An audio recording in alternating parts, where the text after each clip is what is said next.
King Chico.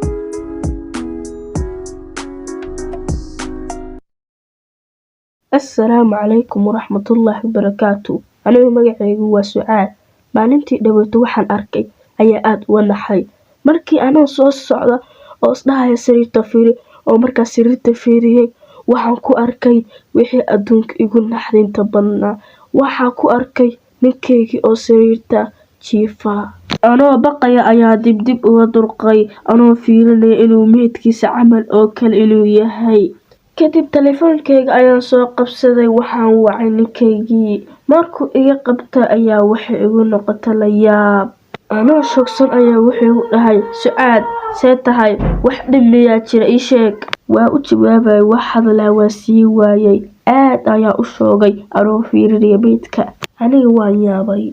Waxaan garan waayay waxaan horteeda jiifo ninkaygiiba ka moobilka ee soo hadlanayuu ahaa. Waxaan arkay meydka inuu afkiisa nuxnuxsanayo oo afkiisa wuxuu ka soo saaray furo. Aniga waan u soo dhawaaday. Isku dayitaanka bacdi afkiisa waan ka soo saaray furihii.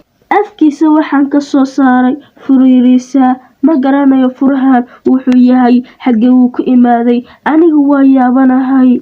Waxaa maqlay ibaabka oo la soo qarqaraacayo. Anigu waan soo istaagay sidaan ibaabka u furo waana soo orday. Markii dambe marka ibaabka ka furay waa naxay aad ayaana u naxay. Marka ibaabka ka furay wuxuu noqday ninkaygii. Waxaan ku yiri ma nooshahay wuxuu dhahay Sucaad markaa maxaa dhacay. Uma aan jawaabin. Waan soo orday waxaana u soo orday dhankii qolkaygii. Asagana wuu isoo dabaraacay. Markaa qolka imaado waxaan arkay inaysa meesha wax raada isu oolin xataa meydku inaysa jiifin meesha. Adiga daqiiqado ka hor xaggan ayaa joogtay. Waa ku dhaaranayaa inaana been sheegeen. Haya waayahay isdaji Sucaad neef qaado. Waxaan bilaaway wax kasta aan arkay inaan uga sheekeeyo. Asaga markaas wuxuu dhahay Sucaad hadda ma u jeedaa inaan adiga ka soo dartay. Sucaad adiga wax suurtagal ah adiga iima sheegisid. Sucaad adiga waxaan rabaa inaan ku geeyo dhakhtarka maskaxda. Kulamada jooga korwaalidaada ayaa baata Sucaad. Bye bye. Wuu baxay oo markuu baxay ibaabka xoog ayuu u xiray. Aniga waxaan maqlayaa aan arkayo aniga ma ogi. Ninkaygana ma arkayo anigana waan arkayaa waxyaalahaas. Anigu waa iska ooyay waxaan sameeyay ayaana garan waayay. Maalin maalmaha ka mid ah waxaan isku dayay inaan waco ninkayga laakiin muuse iga qaban. Anoo iska baashaalaya iska faraxsan oo cunto iska cunaya ayaa waxaan soo xasuustay furihii. Furahan wuxuu u egyahay furo qadiimiya waa inaan raadiyaa wixii lagu furi lahaa. Waxaan soo xasuustay sanduuq uu ninkaygi lahaa oo xataa markaa xaaqi jiray uu dhihi jiray ha u dhawaan sanduuqan mana tirtiri kartid. Markaasna anaga asaga waa isdagaali jirnay. Intaas ayaa isku dagaali jirnay. Ma laga yaabaa inay furaha uu sanduuqa furo. Ma laga yaabaa waxaan dhacaya inay dhamaadaan.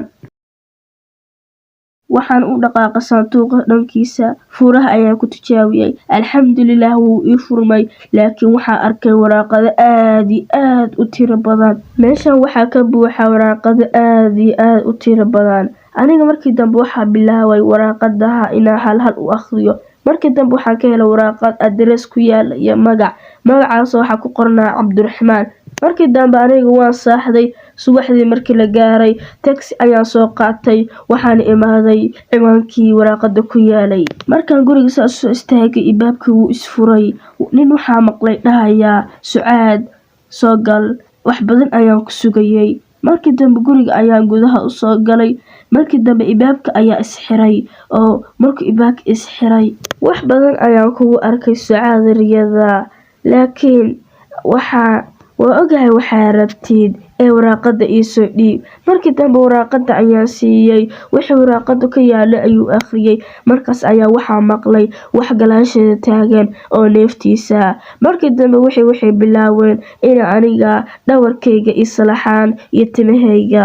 Waxba ka baqin. Waxaan dhan markasta way kula joogaan. Xataa meel kasta ayuu kula joogaa. xataa sariirta ayuu kula saaxdaa. Anigu waxaan dhan ma fahmin. Waa marka aan wax kasta kuu sheegi lahaa. Ma xasuusataa qof la dhaho Maxamuud Salaax? Aniga cabaar ayaa aamusay, waan fikiray. Markii dambe ayaa dhahay haa waa xasuustaa.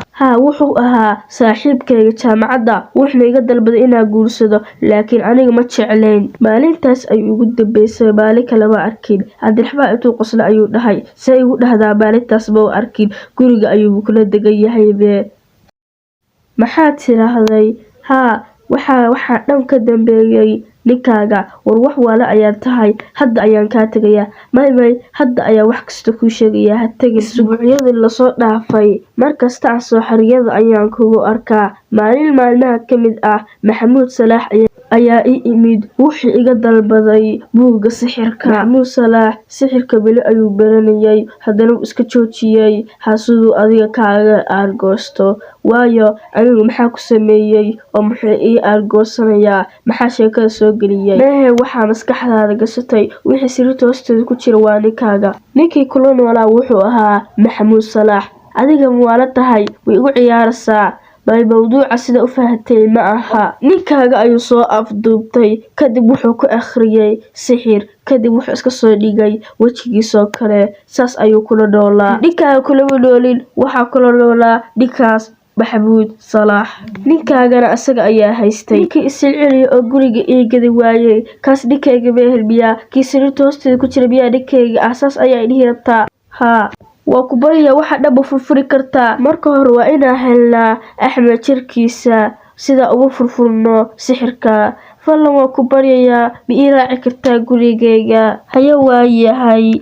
Markii dambe waa soo baxnay, alxamdulilah wuu iga yeelay. Sariirta hoosteeda ayaan fiiriyay, wuu ku jiraa.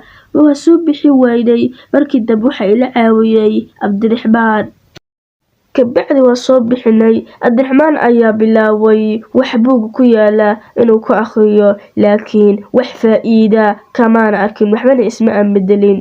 Ibaaka gurigeena ayaa is soo furay, waxaana soo galay Maxamuud. Wuxuu yiraahday waa ogahay inaan iraadinaysid, laakiin maraynaysid. Waxaan ku yiri yaa ku dhahay maraynayo? Cabdiraxmaan weli muusa joojin inuu ku akhriyo wixii. Markii dambe Maxamuud sidiis runta ayuu ku soo noqday, ninkaygana wuu ku facay. Intuu Maxamuud qoslay ayuu wuxuu igu dhahay qisada maxaa u moodaa inay xaggan ku dhammaanayso. Markaas ayuu ii soo dhawaaday si tartiib ah. Waan ku jeclaa, ilaa hadda waan ku jeclahay. Maskaxdeedu waxay rumaysan laadahay inaa asaga guursatay. Maxaa ku guursatay? Aanu ii guursan waysay. Inta aniga adduunka la joogo farxadna ma heli doontid weligaa ya Allah. Aad ayaa ku nacabahay, ma rabo inaa adiga adduunka soo naalaatid. Sakiin ayuu la soo baxay, calooshi ayuu iga geliyay. Waxaana dareemay xanuun ba'an. Waxaan xasuusta oo kaliya waa markii aan dhulka aniga ku dhacayay. Intaas ka bacdi markaan soo kacay, waxaan arkay Axmed oo ii qoslaya markaan soo fiiriyay geeskiisii. Maxaa dhacay? Sucaad, waa faraxsanahay maadaama soo kacday. Maaha inaa waxa isku walwalsiisid, hadda ma aha. Daqiiqado ka bacdi waxaa ii imaaday dhakhtarka. Wuxuu yiri alxamdulilah, hadda waa ka baxday halista. Waxaan dhahay aniga meeqa maalmood ayaan suuxsanaa? Ilaa waxaa suuxsaneed 3 isbuuc. Mundo ilaa 3 isbuuc ayaa waxa ku jirta koomo. Dhakhtarka hadalkiisa aad ayaan ula yaabay. Muddo 3 isbuuc markuu dhakhtarka baxay, Axmed waxa ku dhahay sheekadii Maxamuud xagee ku dambeysay. Maxamuud waxa lagu xukumay xabsi daa'in waayu isku dayay inuu asaga qof dilo. Sucaad, aniga aad ayaa ugu faraxsanahay in anaga hadda isku soo laabanay. Aniga sidoo kale, laakiin hadda aawa Yacquub. Daqadiiba waxaa aragnay Yacquub wuxuuna dhahay waa ikan. Cabdiraxmaan waxaan ku dhahay waxaan miska daynaysaa. Kulligeen waan qosolnay. Aniga ninkeena aad ayaa isku faraxsaneen. Waxa Ilaahay ka mahad celinayaa in wax kasta hadda isku soo laabteen iyo wax kasta sideeda noqdeen.